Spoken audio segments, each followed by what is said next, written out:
Brewers in the standings. I'm not saying the Cubs are going to win a division. Let's face it, even though it's going to hurt me to say this again, my stomach is probably going to turn.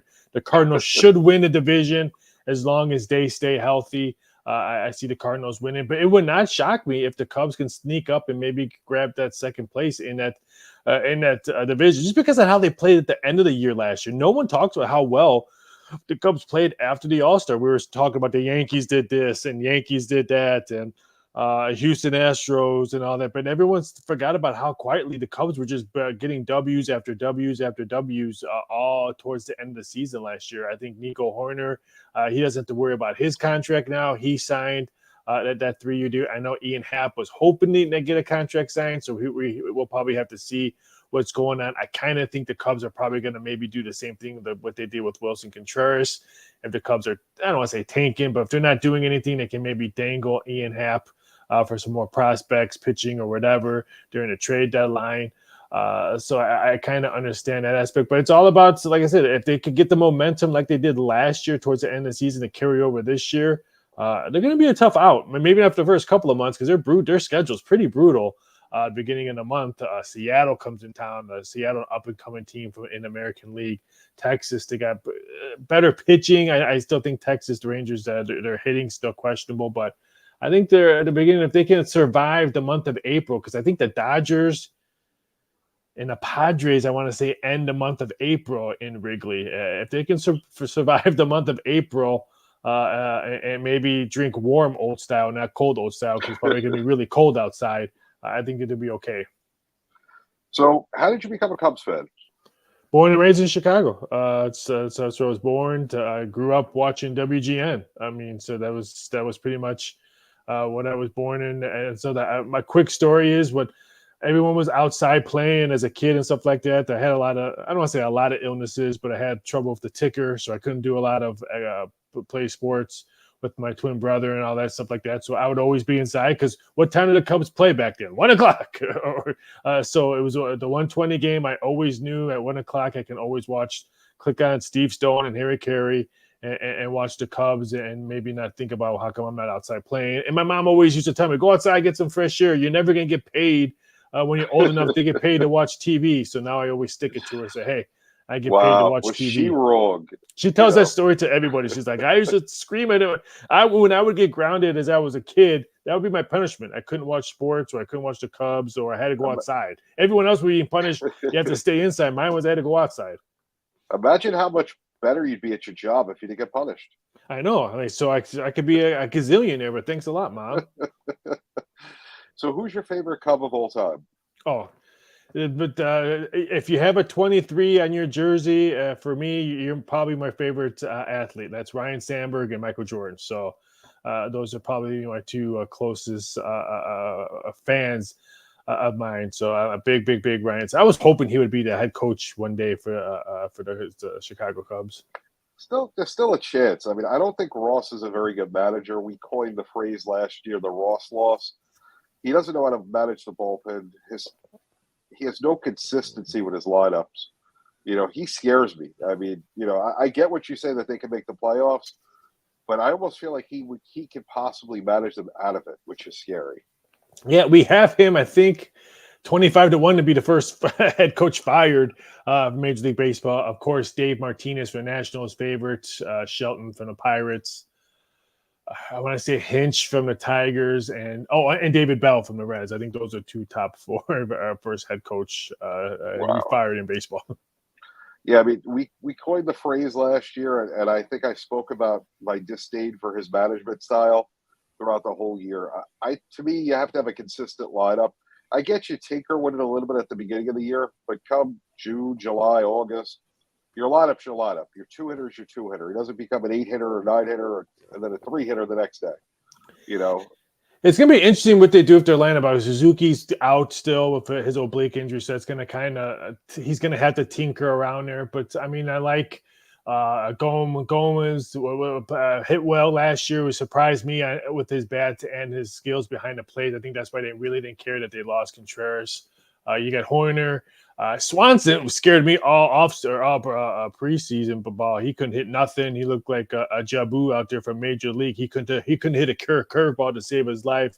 that scares me a little bit. Hopefully he turns around. I think Bellinger is going to be, and Mancini, I think those two are going to be the big key in how well the Cubs play. So last question, and I'll let you get going. So, you're a Cubs fan. Do you really dislike White Sox fans, or it's, who cares? I shouldn't say I don't dislike. I dislike, or I shouldn't say dislike. I hate the St. Louis Cardinals. No, there's no, and I do a radio show for ESPN St. Louis, and they all know that I hate the Cardinals. But I also make fun of the Cubs because you're a Cubs fan. You only won one World Series since 1906, so they understand both. But I don't want to say I hate. One of my favorite baseball players of all time is Harold Baines. So I mean, I don't like. I shouldn't say I dislike them, but I don't root for them. I mean, I want them to do well but I don't dislike them. I love the old White Sox uniforms. Don't get me wrong; they're my second favorite uniforms compared to the Montreal Expos. But I'm not rooting for them to win the World Series. I can tell you this: when I'm in Chicago, I'm never looking to go to Guaranteed Rate Field. But if you tell me I could go to Wrigley, I'll go in a second. I got to go see my Yankees play there one day, just so I can say I've seen the park. But I've never been. I've been to Wrigley about 8-9 times now. So, there's no comparison. And, I look at it this way. When I was young, as a Yankee fan, I hated Met fans. They were the worst, and I kind of think as I've gotten older, because my dad's a Met fan, I've mellowed. I got to see the Yankees beat the Mets at Shea. And, I almost felt bad because he's a little bit older now. It's like, oh, it kind of sucks. But, we still won. I shouldn't say, like I said, I laughed at the White Sox last year. Remember they were supposed to steamroll the division, one of the heavy bet teams to win the World Series, and they were on my couch watching the playoffs pretty much all season. So I laughed at them. I see when your guy wants to know about Aaron Judge home runs, bet the under and anything Yankees. So no disrespect to anything Yankees and anything Aaron Judge, I would say bet the under. Total season wins, I think it's 96.5, 97. I don't have it in front of me.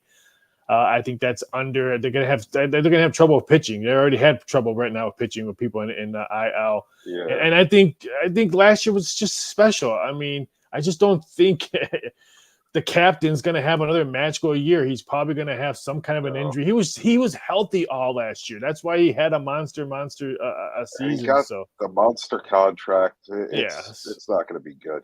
No. So where can people find you, Raphael?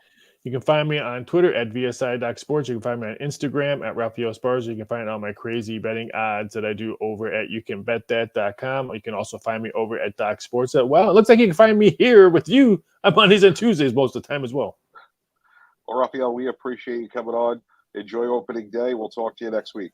Can we please get an opening W? That's all I want. Just an opening W. I like it. I have a few I like, but that would be nice. Take it easy. Have a great evening. You too.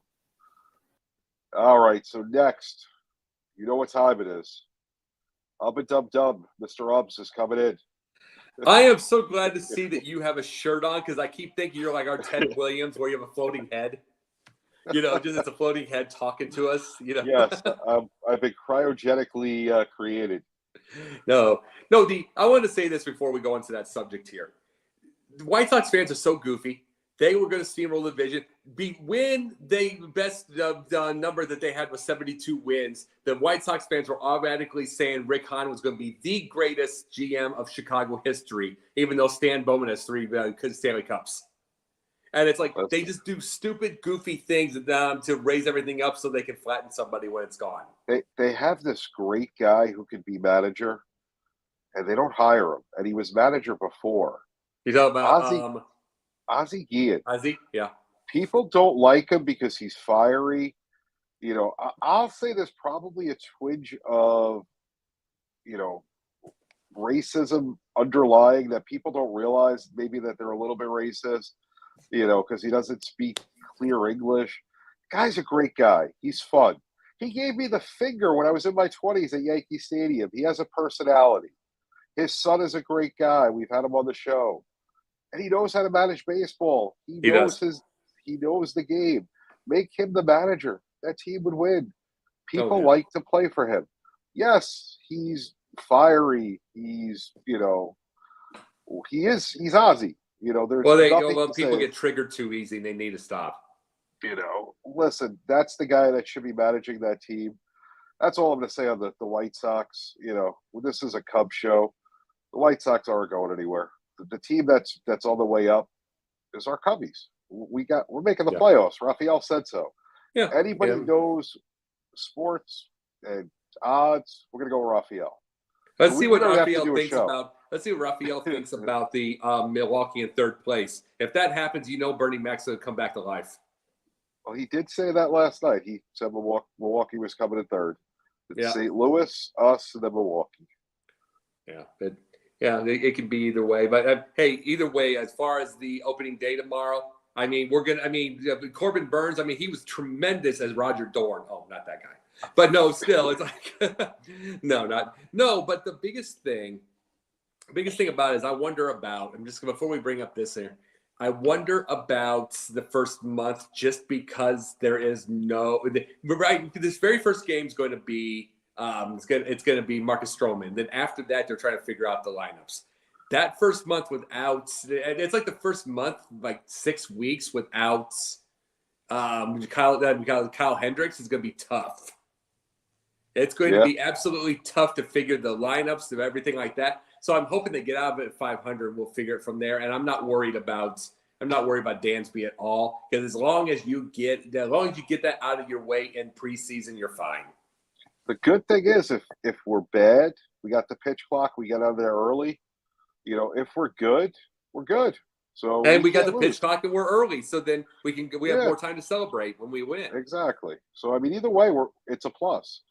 So let's talk about the Cubs adding Luis Torrens. 225, 3 homers, 15 RBIs in 55 games with Seattle last year. What do you think about this? It's just nice, usual size. We talked about this during a couple of weeks ago with the whole Cubs deal. Okay, is he going to be good with a specific pitcher? Is it going to be like Ross to Lester? Is it going to be any of those? Is he good like that?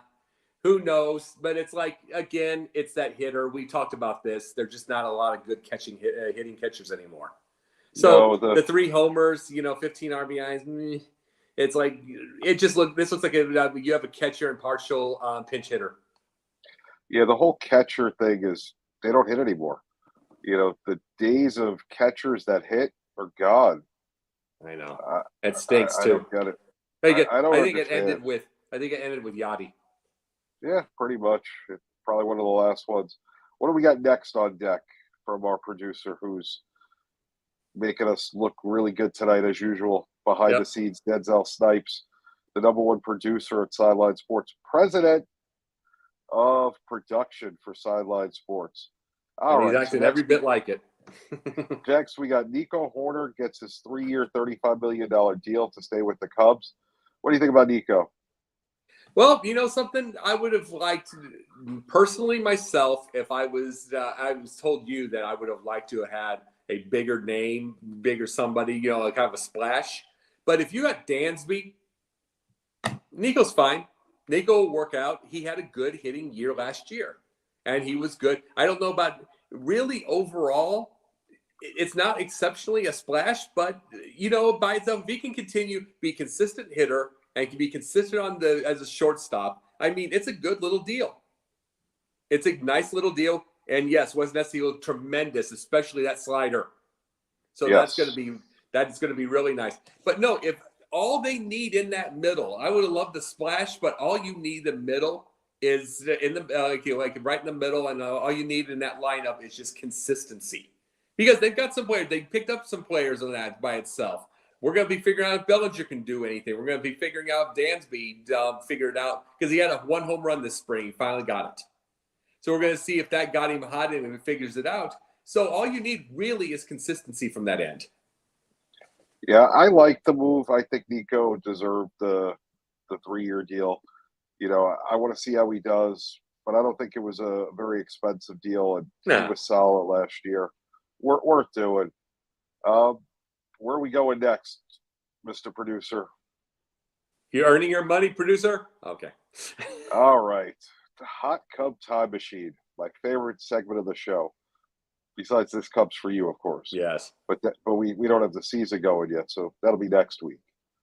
So our Hot Cub Time Machine, first baseman Derek Lee, 3 Gold Gloves, 298 batting average, 179 home runs, 574 RBIs in 7 seasons with the Cubs. What's your thoughts? I'll tell you, he was a great hitter. I've talked about this with Denzel today, actually. As far as a career, I'm not going to call him totally elite because the elite just continues. Like he had a 335 season with the Cubs one year. He had like a 317, 306, but then he would have like a 270, 280, which are nice numbers. But it's like, it's not consistent. So I'm not going to call him elite, but he was a great hitter. I would say solid. I would say solid. Absolutely. Yeah. Absolutely solid. And he was a great hitter. And I love that. I love a 6'6", just like with Anthony Rizzo. I love a 6'6" guy at first base. And Can't go wrong. No, you can't go wrong. And it's like, I mean, especially when you get those overthrows and you got the height. Exactly. But no, but Derek Lee was a solid hitter, great hitter. I mean, I liked it by itself. And it's like, I wouldn't call him elite, but he was right there. And he was clutch. He was clutch. There's no question. How clutch was he? Well, for one thing, we can say 2003, absolutely clutch. Just not with us. Remember that he did that hit down the line. That hit down the line Yes. after the fact. Yes, he was very clutch on that. But no, he could be, is what I was saying. But again, solid. I'm not going to call him elite, but if you could have a good career like his, you're doing well. So, Mr. Ubbs, it's 9:28 Central Time, 10:28 Eastern Time. I'm about to shut off the lights, close my eyes, so I can go to bed more night. And you can dream about Derek Lee. One more night without baseball. When I wake up tomorrow, 1 o'clock, the San Francisco Giants are in New York City. They're going to be in the Bronx playing the Yankees. Do you get Garrett Cole Brewers, we're not talking. We don't mention that name. we don't use those 4-letter words. You know what? The Cubs could trade for him. We will take ivy from the wall when it grows in the summer for Garrett Cole. You don't think the Cubs wouldn't take 16 wins? They took 14 with Talion. Listen, you can have him. I don't like him. Anyway, the Brewers are coming a little south to face the Cubs. We got a good series of baseball if the weather holds out all weekend. We're going to be back next week, Wednesday, 10 o'clock. We're going to talk about the first week of the season. Yes, we will. Till then, make sure you're watching the Pundits Pundit 8 o'clock on Wednesdays. And Jacob's on a bunch of other shows. Mr. Ubbs is busy.